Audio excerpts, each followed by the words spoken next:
Hi guys, welcome back to my channel. Hope you're doing good. If you're new, I'm Katie and welcome to another bookish adventure.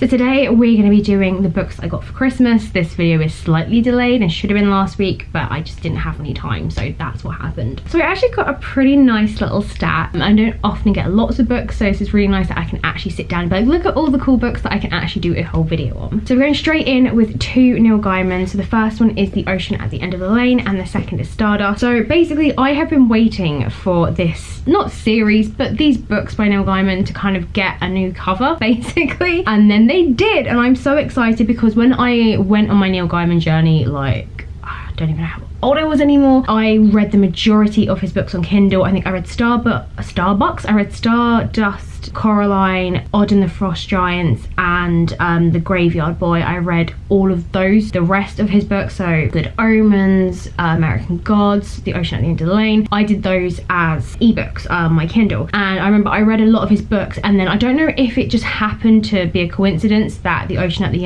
End of the Lane came out. I don't really know, but that was at that point the newest book of his that I'd read. Everything else had been already out. So I'm really excited to have these now in a physical copy. So this is now my second edition of Stardust, and it's just, I love it so much. I'm gutted it's so small. So yes, this is based off the film and it is just as beautiful, it's just as amazing, and honestly I do not know how so much story can be in one book. So if you've never seen the film, you've never read the book, it is about a young guy, Tristan, who lives in this village in England which is next to the wall, and across from the wall is this whole magical kingdom where all this crazy shit goes down, and he is trying to impress this girl Victoria. He's desperate to marry her and she gives him an impossible task of fetching him a star. That I know is the film premise. I'm assuming the book is the same because a lot of it happens the same, and there is a falling star and he crosses over into wall to find this star to bring back to his true love, and he discovers all this stuff about himself. He becomes a different person. There's pirates, there's royals. It is brilliant, it is amazing, and I really like the film. I think it translates really brilliantly with the quirky humor, especially the British humor. It is brilliant. But yeah, it's very small, so if you've never read it, definitely do it, and if you've watched the film, you've never read it, definitely do that too. So The Ocean at the End of the Lane is a little bit more tricky to pin down. I read this on Kindle when it came out, and I definitely just remember being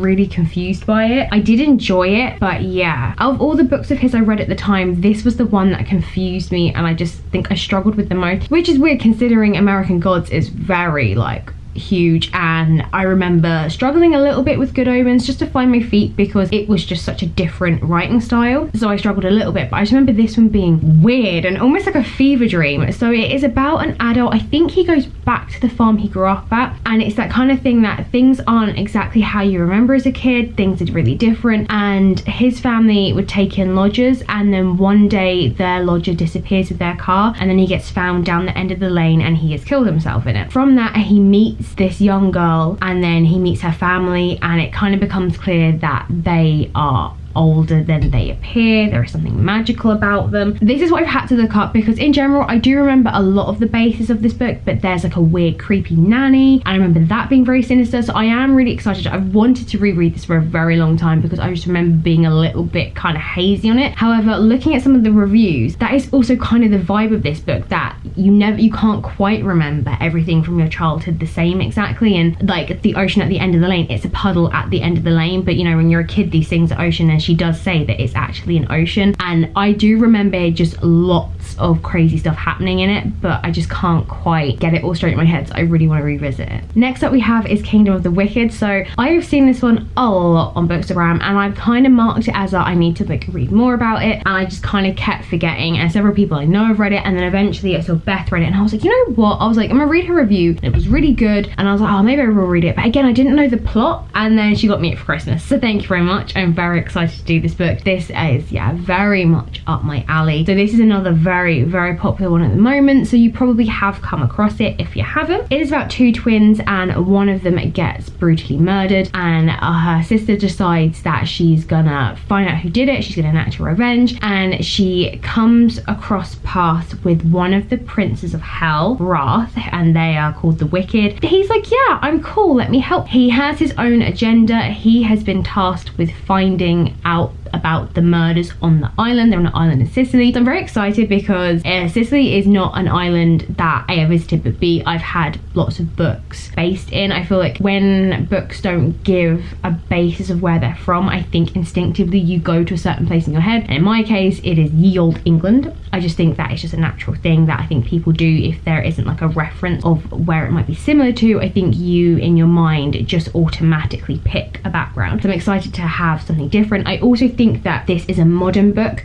Just going off what I read off the back, it definitely seems like it's going to be more modern, not like past. And again, I am slightly drawn to that. I'm used to reading books where it is the past, so not technology, not all modern stuff, and sometimes I do find it a little jarring, I think, when you don't realize it's coming, but I'm assuming that this one is. So this is Boxing Day, Katie. Hello, happy Christmas, hope you had a good one. So I'm cutting to show you this now because I plan to take photos for Instagram. So for my next book reveal, we have a mystery book. So this is from Craig and his girlfriend Steph, and that is my other half's friend. He used to live with them. There we go, probably should have started with that. So it is a mystery book and it is from Right to the Point, and I'm so excited to do one of these because I've never done one before, and I needed to show just the gorgeous detailing. So you've got the beautiful wax seal on here, the bookmark that comes with it, and then of course the tag that tells you what is in the book: epic fantasy, tragic tale of love and loss, and dark. So I'm really excited. And then we have the candle that goes with it. Look at the iridescent sparkles on that bad boy. This smells very cinnamony. It is, yeah, quite a Christmassy smell. I wasn't sure whether it was going to be a candle that like matched the book if possible. I don't know. So yeah, I'm showing you this because I'm about to do Instagram photos and I'm so excited to open these, yet also kind of scared because I've never done one of these before, never bought one. I've seen them online, I've thought they are so cool. And then my boyfriend also got me one as well, bless him. The other one did come with other bits. It came with a mug and it also came with hot chocolate and marshmallows, which I assume came from the company. I'm not entirely sure. So this is Blind Date with a New Book. So this is sci-fi and fantasy. I love the wrapping paper on this. I love the twine, which is on both of them. Gorgeous, gorgeous bookmark as well. I got so many bookmarks this Christmas. It is ridiculous. But yeah, I love this sort of watercolour. And then we've got some tea. We've got some Biscoff biscuits. And there is also some salted caramel chocolate, which Gavin is going to be all over. And this is oat based, so it is vegan friendly. So yeah, I am super excited to try this and to open this. Oh my god, it's the fear. I won't lie, it is. The fear is just, oh sorry, is my dongle thing dropping? Yeah, the fear to do this is just ridiculous. I won't lie. So this one comes from Happily Ever Book Box, and I will be linking, obviously, both of these in the description. So the first reveal I have is the Illustrated Man. So this is the one from Gavin's book box. This, I really had to remember which way around because I got this one second. So this is the one from Gavin's book box. So this is by the same author who did Fahrenheit 451. I know little about this author. I know little about the work that he's done, but I have recently seen this book. I think it has been given a cover update because I've seen another cover. So this is a collection, I think it's 16 short stories, and they are all connected by the Illustrated Man. So he has these stories tattooed on him. I've tried to find reviews just to kind of get an idea of what it's about, and a lot of them have been very vague, but that really is the only main thing that I can find, is that it is all connected by this one man. Most of the reviews I read did say that a lot of the stories did focus on space and on a rocket, and I think because this is the same author that did The Martian, so I think they are connected to that as well. So a lot of people had said it would have been nice if there was something different. A lot of people did say that they found that this book was better than his other works, which I found quite interesting. A lot of them had said, I feel like I'm saying a lot, I'm really sorry. Most of them, I don't want to say most of them, a lot is right, plentiful, a bountiful handful of them were saying that his short stories seem to be, and not just these, I think just seem to be something of his better work. So I'm not one to read short stories, and this is a book I've completely no idea about, so I am interested in doing it. I am someone who just prefers a story. I think if I get attached to characters or I like what's being set up, I want to continue with that. So I think in my life I've only read a handful, possibly only one hand worth of short stories, so it would be nice to try something new. My second book, the one from Craig and his girlfriend, I'm a little scared. I'm not gonna lie. So if you've been following my channel, you will know that when I read Lord of the Rings and The Hobbit, I was crazy intimidated by that and was very scared, and then turns out I got on with it really well and I was very proud of myself. Still insanely intimidated, I will not lie, but I mean, come on, it is like, you know, an icon, and his work is just scary in depth. So this is taking place like, I want to say like 4,000 years, does it say? Well, the thing I read did say, but this is taking place a very, very long time before The Hobbit and before The Lord of the Rings, before all of that Middle Earth saga that we know. There may well be references to the children of Húrin. I say Húrin, I might be saying that wrong, but I'm saying Húrin in that saga. But from reading the books and watching the films, I have taken away the main bulk of what I needed to take away. Something that I definitely found is the man loves his history. And at the back of the final book, Return of the King, there was like almost like a book's worth of history just from that, backgrounds and like the future, past, everything that happened in the books, like with Aragon, and that stuff was really cool to read. However, after getting my way through it, I was a bit like, do I need to read this? I was asking my ex's dad, do I need to read this? And he was like, oh, it is cool, like, you know, you learn lots of stuff, and obviously then the next time you read them you don't have to, and you read extra bits about certain characters. So there could be references to this and that, and there probably are, but I'm going into this as a newbie who knows jack shit, and that is fine by me. So all I know is that there are, aside from the other sagas, there are like the big 3 Middle Earth books, and this is one of them. I also know this is extremely dark. Most of the reviews I came across all said a very similar thing, that this seems to be one of his darker books. Obviously this is unfinished by him and it is edited and put together by his son. A lot of them have said that, yeah, this is quite dark, and so I'm like, yay, depressiveness, but also absolutely amazing and brilliant. One reviewer did say that to begin with, there is a heck of a lot of history in the first couple of chapters, and just to plow through it. So when I do get brave enough and put my big girl pants on to read this, I will have to really bear that in mind, that I just need to plow through all the history to get to the main story. So this book covers the first Dark Lord, I want to say Morgoth, but like, I do not know what I'm saying, and the people involved in that story and the curse that gets laid on them. I'm pretty sure is what, I'm trying to not have glare, there we go, is what I think I've gathered from the reviews, that so the children of Húrin are known for whatever this curse is and having some awful plight. It's going to be dark, it's going to be sad. There is also a bit of romance in it, which would be quite nice to have, considering the other books are not like that. So I'll be interested to see his take on romance and see how he writes it. I am preparing myself for it to be intimidating and yeah, quite heavy. I'm kind of scared, but I'm gonna do it. If I could do the other ones, I think I just need to be in the right frame of mind, and I need to go to it in my own time and not feel pressured to read it. My final 2 books come from Alice. I feel like I'm missing books. I don't think I am. I just feel like I am. We have certain dark things. So unbeknownst to me at the time, and I've seen this on Instagram, this is actually a kind of relaunch, a reboot of this book. I think this was 2016 maybe. So this is the same author that did Mexican Gothic.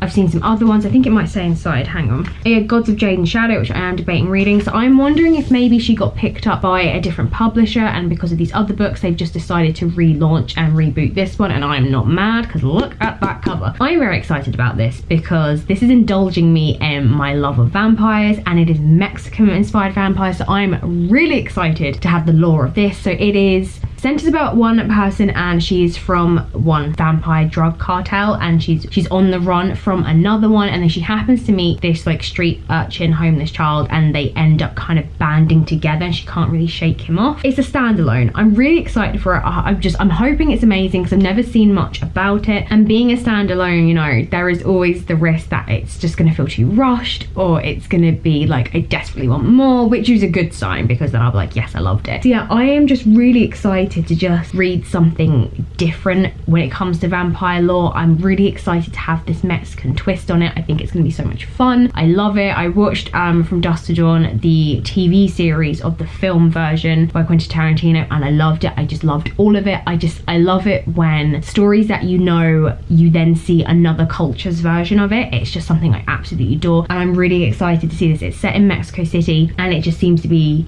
this kind of, not metropolis for vampires, but I just get a good vibe. And then the final one is a graphic novel, Monstrous. So I could not tell you the last time I read a graphic novel. It was a very long time ago. I feel like I would like them, and maybe I just need to find like the one for me, but I haven't. I'm definitely more drawn to books. I've had a flick through, and the artwork looks, oh god, she's creepy. I didn't like that. my god. The artwork, aside from the scary three-eyed fish lady, does look really good. It looks really beautiful. It's got cats and foxes in it, and I'm really excited. I think my fear with graphic novels is that, especially from what I've read up on this, is that when they have such a big world that has been created and lots of stuff that's happened, I get concerned it's not going to translate and I'm not going to really appreciate it. So this is set in an alternative world, so it's kind of steampunk horror, art deco. I love the sound of it already. And then you have humans, you have people who have magic, and then there are these weird like half animal, half people things. This is what I've kind of like cobbled together from what I've worked out. Obviously didn't want to find too many spoilers, but it's different fractions, and there are those who don't like those with magic, and there are those with magic who are just trying to like live their lives. And it follows, I think it's Maika, M-A-I-K-A. I butchered that, I'm terribly sorry. So there has been like this big cataclysmic war, and it is like she's like survived this, and it is her trying to find out who she is, where she comes from. It begins with her being sold as a slave, and then she meets this like half cat fox poet thing. I don't know. I'm hoping it's that cute, adorable thing right there. And she goes on this journey to discover who she really is, this monster that she has inside. I'm very much intrigued by it. The artwork itself is like, oh. But yeah, I hope I now find a love for something I don't normally read. So that is it for my Christmas haul. I tried to keep it short and sweet. Very difficult when you're trying to sort of like give book summaries. As usual, hit me up in the comments, let me know, what did you get for Christmas? Have you read any of these books? Any thoughts? Have you read this graphic novel? And any tips for me? What do you think? Did you love it? Have you already gone on to volume 2? Tell me everything. If you enjoyed this video and want to give it a like button, do that. And if you want to subscribe, do that too and never miss a video. As always, my socials are in the box below, so follow me, see what else I'm up to, bookish and non-bookish, and yeah, I will see you in the next one.